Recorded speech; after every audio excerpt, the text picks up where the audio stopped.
तो साथियों, कैसे हो आप सब? आप सबका फिर से एग्जाम स्टडी सेंटर चैनल में स्वागत है। तो दोस्तों, आज की इस वीडियो में हम चर्चा करने वाले हैं जो क्लास 8 है। ओके, तो उसकी विज्ञान का पेपर है, उसके बारे में ही इस वीडियो में चर्चा करने वाले हैं।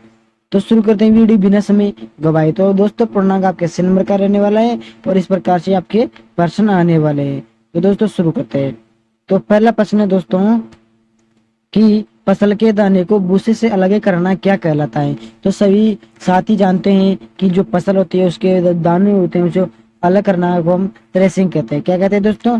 थ्रेसिंग कहते हैं। तो इसका बिल्कुल सही आंसर हो जाएगा। दूसरा है अग्निरोधक प्लास्टिक का उदाहरण है। तो दोस्तों, अग्निरोधक प्लास्टिक का उदाहरण है हमारे पास मेलामाइन हो जाएगा। कौन सा हो जाएगा दोस्तों? मेलामाइन।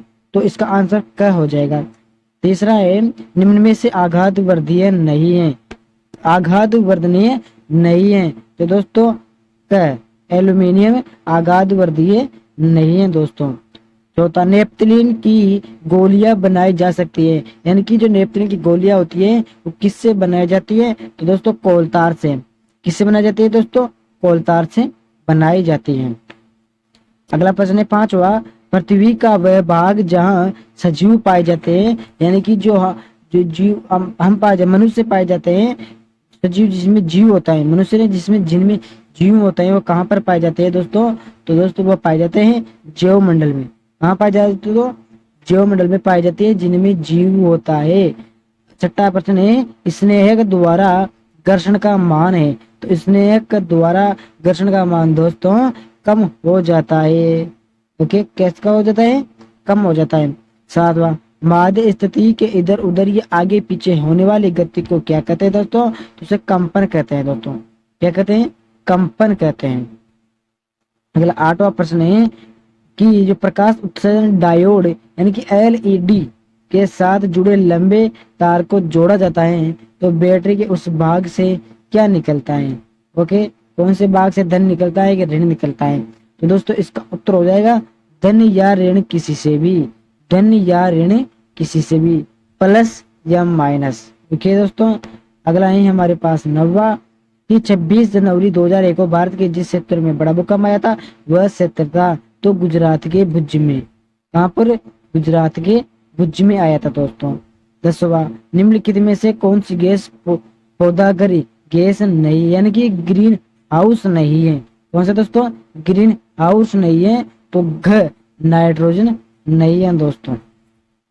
अगला देखते हैं 11वां नहीं है हमारे पास। 10 हमारे पास ये थे। अब वैसे वाले क्वेश्चन तो कंप्लीट हो चुके हैं, रिक्त स्थान वाले देखते हैं। पहला है मिट्टी को उलटने पुलटने एवं पोला की प्रक्रिया को क्या कहते हैं? तो उसे जुताई कहते हैं। क्या कहते हैं दोस्तों? जुताई कहते हैं।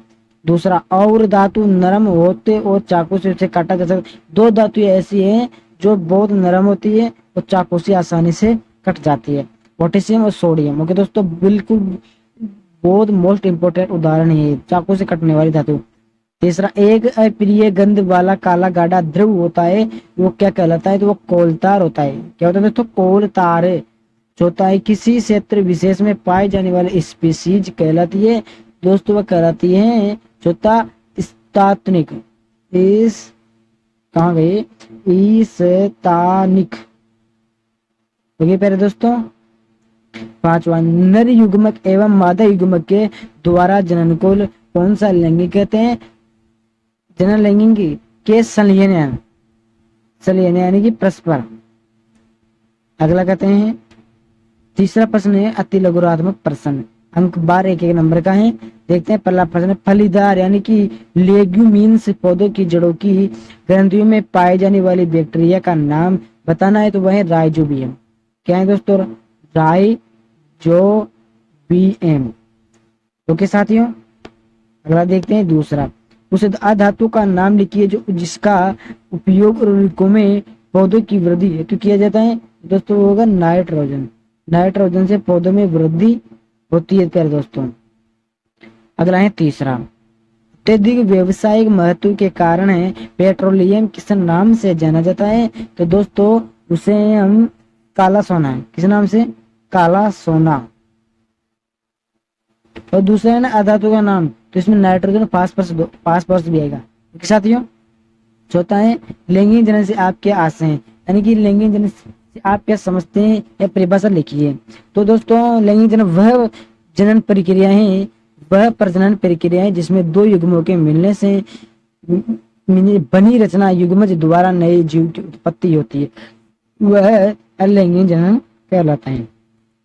ओके साथियों, अब देखते हैं चौथा। तो कॉलम अगर कॉलम ब से मिलाना है तो नाइट्रोजन स्थिरीकरण क्या है, नाइट्रोजन स्थिरीकरण है। पहले दोस्तों एक मिनट, एक क्वेश्चन रह गया क्या ऊपर?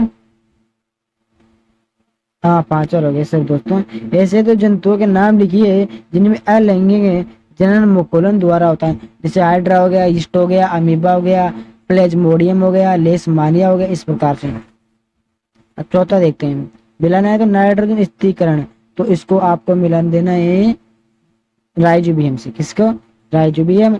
ईस्ट का उपयोग तो ब्रेड बनाने में, और मादा एनफ्लोमच्छर है तो इसको आपको चौथे से मिला देना है, और वायु संचरण तो कसरा से मिला देना है। क्योंकि साथियों ये कंप्लीट हो चुका है। पांचवा, खाद्य पदार्थों का संचयन करने हेतु प्लास्टिक पात्रों के उपयोग की 3 लाभ बताना है। तो इसका संचारण आसानी से नहीं होता है। इसका प्लास्टिक पात्रों खाद्य पदार्थों का संचयन करने, इसका संचारण आसानी से नहीं होता है। यह हल्का, मजबूत और टिकाऊ होता है। प्लास्टिक पानी व हवा से अभिक्रिया नहीं करता है। ओके साथियों ये कंप्लीट हो चुका है। छठा, कुछ आदिवासी वन जंगलों पर निर्भर रहते हैं, किस प्रकार से रहते हैं? तो दोस्तों वह इस प्रकार से, जैसे कि भोजन के लिए जानवरों का शिकार करते हैं, भोजन इकट्ठा करते हैं, इस प्रकार से लिखे देना है। दूसरा है वनोन्मूलन के कारण और उनके प्रभाव लिखने हैं। वनोन्मूलन के कारण है खेती के लिए जमीन, औद्योगिकरण, शहरीकरण, दावानल, भीषण सूखा, इस प्रकार से आपको उसमें लिख देना है। अलैंगिक जनन की परिभाषा आपको लिखनी है, और जंतुओं में अलैंगिक जनन के 2 नाम आपको बताने हैं। अलैंगिक जनन वह प्रक्रिया है जिसमें नर व मादा परस्पर एक साथ मिलते हैं तो नई कोशिका उत्पन्न करते हैं। वह मुकुलन हो गया, द्विलिंगी विखंडन हो गया। ओके साथियों अगला देखते हैं 8वां प्रश्न देखते हैं हम। अब हमारा तो 8वां पहले बताया गया व्याख्या करनी, जो प्रश्न दिए गए उसकी व्याख्या करनी है आपको, मैं छोटे शब्द में आपको बता दूंगा। तो सर्पी घर्षण स्थैतिकीय घर्षण से कम क्यों होता है? तो दोस्तों क्यों कम होता है? क्योंकि जब कोई वस्तु गतिमान होती है तो उसकी ऊपरी सतह के संपर्क बिंदुओं को जमीन के संपर्क बिंदुओं में धंसने का समय नहीं मिल पाता है। ओके साथियों आपको विस्तार से बताना है। 9वां है निम्न वाद्यंत्र उस भाग को पहचाने जो ध्वनि उत्पन्न करने के लिए कंपित होता है, ढोलक होता है हिसाब से। ओके एक बार आप और देख लेना। 10वां, आग लगने के समय फायरमैन पानी के होज का उपयोग करने से पहले उस क्षेत्र की मुख्य विद्युत आपूर्ति को बंद करते हैं। व्याख्या कीजिए कि वैसा क्यों करते हैं। मैं आपको शॉर्ट बता देता हूँ, आपको व्याख्या करने। क्योंकि आग बुझाने के लिए पानी का इस्तेमाल करने पर फायर मास्टर को करंट न लगे, इसलिए वे आसपास की या फिर विद्युत आपूर्ति को बंद कर देते हैं। ओके साथियों 11वां देखते हैं।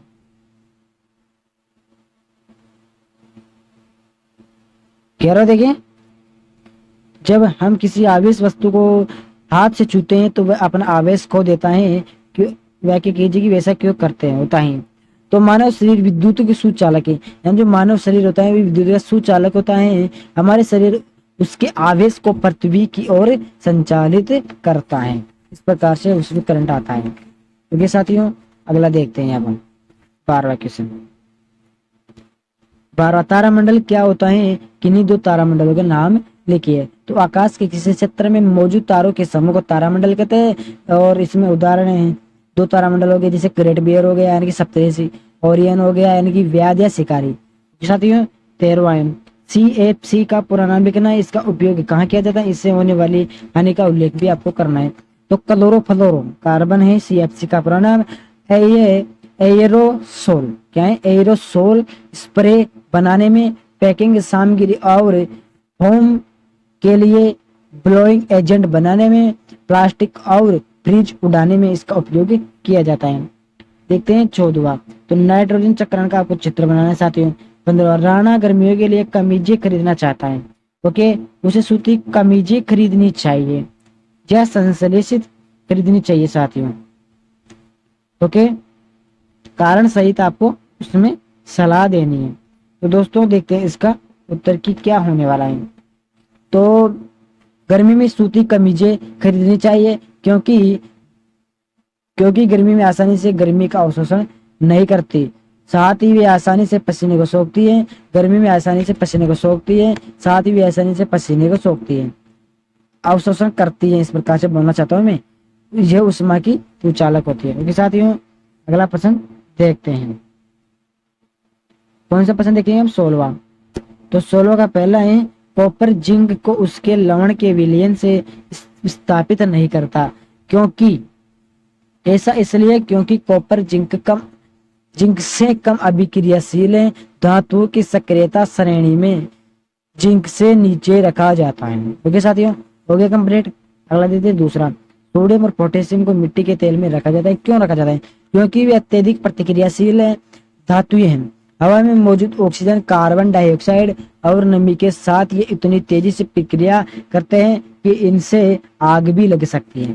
ओके साथियों, 17वां देखते हैं। वर्णन कीजिए, मृत वनस्पति से कोयला किस प्रकार बनता है?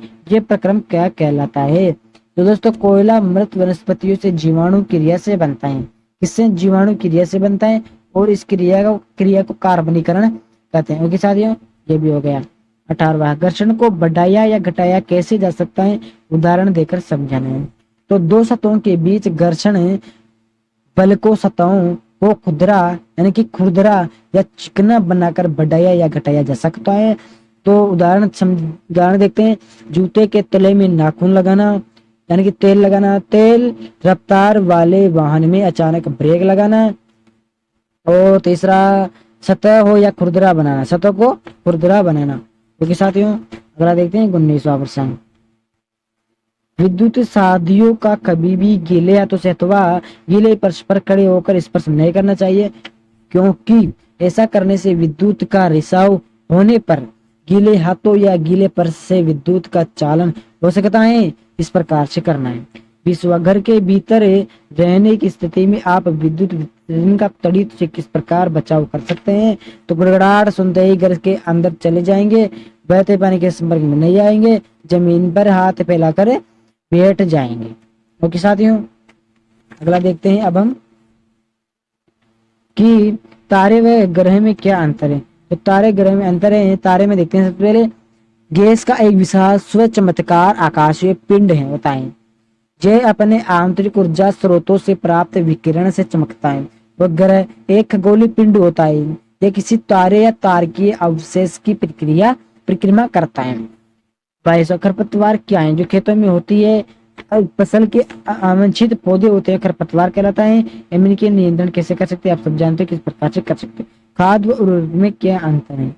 दोस्तों, खाद तो वह होता है जो हमारे घर में घास फूस से, गोबर से इत्यादि से बनता है, और उर्वरक जो नाइट्रोजन, फास्फोरस इनसे बनता है, उर्वरक कहलाता है। आप विस्तार से बता देना। 23वां, वनोन्मूलन से वर्षा दर किस प्रकार कम हुई है? समझाइए। वन्य जीवन का संरक्षण क्यों आवश्यक है? 24वां, 25वां इस प्रकार है दोस्तों, आपको अच्छे तरीके से इनको हल करना है। ओके साथियों, तो हमारा पूरा मॉडल पेपर कंप्लीट हो चुका है 25 तक। ओके साथियों, कल देखेंगे दूसरा नया मॉडल पेपर। सभी दोस्तों के जय हिंद, जय भारत।